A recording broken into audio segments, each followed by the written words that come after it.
जय Siya Ram to all. आज का हमारा टॉपिक है बीट्स इन साउंड वेव। जैसा कि हम जानते हैं कि साउंड वेव आपकी लॉन्गिट्यूडनल वेव होती है और साउंड वेव आपका बीट्स के फिनोमिना को शो करती है। तो बीट्स का फिनोमिना कैसे जनरेट होता है? तो जैसा कि हम जानते हैं कि अगर साउंड वेव है तो उसके पास क्या होगी? फ्रीक्वेंसी होगी। और फ्रीक्वेंसी का मतलब हम जानते हैं कि एक सेकंड में कितने साइकिल कोई भी वेव कंप्लीट करती है, उसको हम कहते हैं फ्रीक्वेंसी।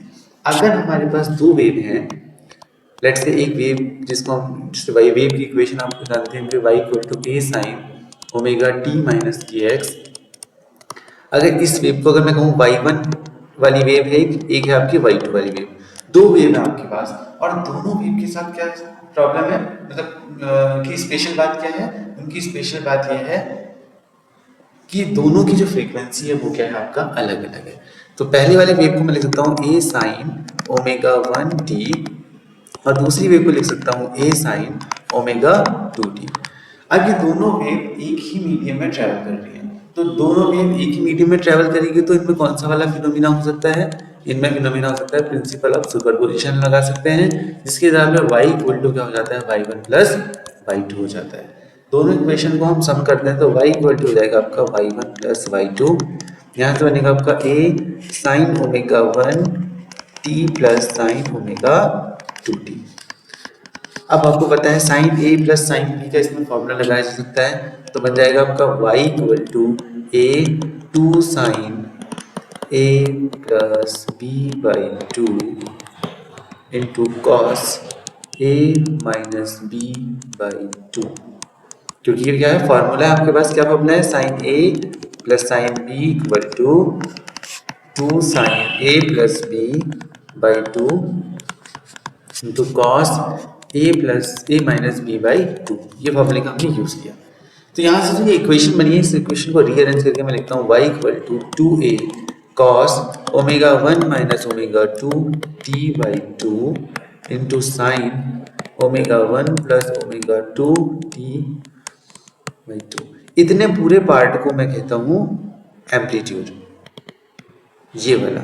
और आपका बन जाएगा A let's amplitude or resultant amplitude sine omega one plus omega two T by two. तो आपकी एक नई वेव की इक्वेशन निकल गई, जहां पर आपका ये ए आर का मतलब क्या है? ये आर जो नई वेव प्रिंसिपल ऑफ सुपरपोजिशन का यूज करते हुए जो नई वेव बनी है, जनरेट हुई है, उस वेव का क्या है? एम्पलीट्यूड है। तो ये amplitude A R equal to हो जाएगा आपका two A cos omega one minus omega two T by two. अब ये एम्पलीट्यूड मैक्सिमम कब होगा? जब कॉस की वैल्यू क्या होगी? मैक्सिमम होगी। तो मैक्सिमम एम्पलीट्यूड की जब हम बात करते हैं ए मैक्सिमम, इसका मतलब कॉस थीटा की वैल्यू क्या होनी चाहिए? वन होनी चाहिए। इसका मतलब थीटा की वैल्यू क्या होनी चाहिए? N pi, zero pi two pi three pi, ये वैल्यू पॉसिबल है। तो आपका क्या हो जाएगा इस टाइम पे? इसका थीटा जो है omega one minus omega two T by two जो है, इसको रख दो आप एन पाई के इक्वल। और हम जानते हैं आपका ओमेगा का मतलब एंगुलर फ्रीक्वेंसी है, जो कि टू पाई नॉर्मल फ्रीक्वेंसी के इक्वल होती है। तो इस केस में क्या बन जाएगा आपका? ये बन जाएगा two pi F one minus F two by two equal to हो जाएगा कितना? एन पाई। पाई से पाई गया हो गया आपका, तो टू से टू कैंसिल हुआ, तो बचा कितना यहाँ पर? यहाँ पर टी भी था, तो T equal to N upon F one minus F two. तो हम डिफरेंट डिफरेंट आपके टाइम कैलकुलेट कर सकते हैं। अगर एन की वैल्यू हमने रखी वन, तो बन जाएगा T equal to one upon F one minus F two. N की वैल्यू रखी आपने टू, जीरो भी रख सकते हैं। अगर एन की वैल्यू जीरो रखेंगे तो कितनी बन जाएगी आपकी? T zero equal to zero, T one equal to इतना, टी टू इक्वल टू कितना? Two upon F one minus F two. अगर आपको टाइम पीरियड निकालना है तो क्या करेंगे? दो कंसेक्यूटिव वाले को माइनस कर देंगे। आप t one minus t zero करो तब भी आंसर कितना आएगा? One upon F one minus F two. आप t two minus t one करो तब भी आंसर कितना आएगा? One upon F one minus F two. किसी भी दो को आप माइनस करोगे तो उसका आंसर कितना आने वाला है? One upon F one minus F two. तो हम कहेंगे जो बीट्स जनरेट हुई, अच्छा बीट्स क्या हुई? बीट्स का मतलब है आपका जब दोनों भी सुपरपोज करती है तो जो नई वेव बनती है, वो नई वेव को हम कहते हैं बीट्स कहते हैं। अब मैं दिखाऊंगा, जैसे हम पहले इसको सीख लेते हैं। ये आपका ये वाला आपका टाइम पीरियड, इसको क्या कहा हमने? Time period. और अगर आपको चाहिए यहाँ पर टाइम पीरियड के बाद अगर मैं फ्रीक्वेंसी निकालना चाहूँ बीट की फ्रीक्वेंसी, तो वो कितनी हो जाएगी आपकी f1 माइनस f2, क्योंकि टाइम पीरियड और फ्रीक्वेंसी का रिलेशन क्या होता है 1/f का होता है।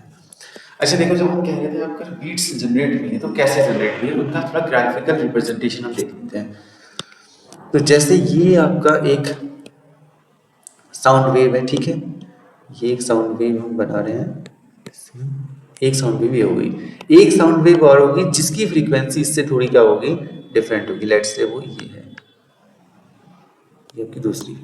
तो अब इन दोनों जब वेव का क्या होगा, सुपर पोजिशन होगा, दोनों वेव एक ही मीडियम में चल रही है और इनका क्या होगा, सुपर पोजिशन होगा, तो उस टाइम पर आपकी क्या होगी, जनरेट होगी, बीट्स जनरेट होगी। तो बीट्स कुछ कैसी होती हैं आपकी, ऐसे दिखाई देंगी आपको, ये ऐसा, फिर इसका मीनिंग हम समझेंगे। तो बीट्स,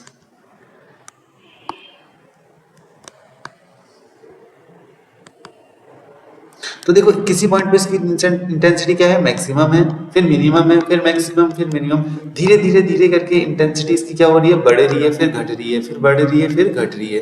तो हम क्या कह सकते हैं आपका, हम कह सकते हैं कि जो आपका बीट्स का मीनिंग है, जो बीट्स प्रोड्यूस हुए हैं उसका मीनिंग हम क्या कह सकते हैं कि अगर इंटेंसिटी ऑफ द, जो आपका जो सुपरपोजिशन वाली जो वेव है, resultant wave, the intensity of the resultant wave is increasing और डिक्रीजिंग अल्टरनेटिवली, मतलब एक बार इंक्रीज करेगा फिर डिक्रीज करेगा, फिर इंक्रीज करेगा, फिर डिक्रीज करेगा।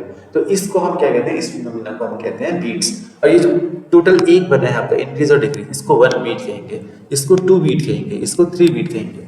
और जब हमने बीट फ्रीक्वेंसी की बात करी है, जो यहाँ से निकल के आया है आपका f1 माइनस f2, ये f1 माइनस f2 का मीनिंग क्या है, अगर मान लें लेट्स से इसकी फ्रीक्वेंसी 10 है और इसकी फ्रीक्वेंसी 8 है, तो बीट फ्रीक्वेंसी मतलब आपको कितनी बीट्स सुनाई देंगी उसमें, तो वह है 10 minus 8, f1 minus f2 that is equal to 2। तो आपका 2 बीट्स आपको सुनाई देंगे। तो यही है आपका बीट्स का फिनोमिना, जैसे n ऑफ 2 और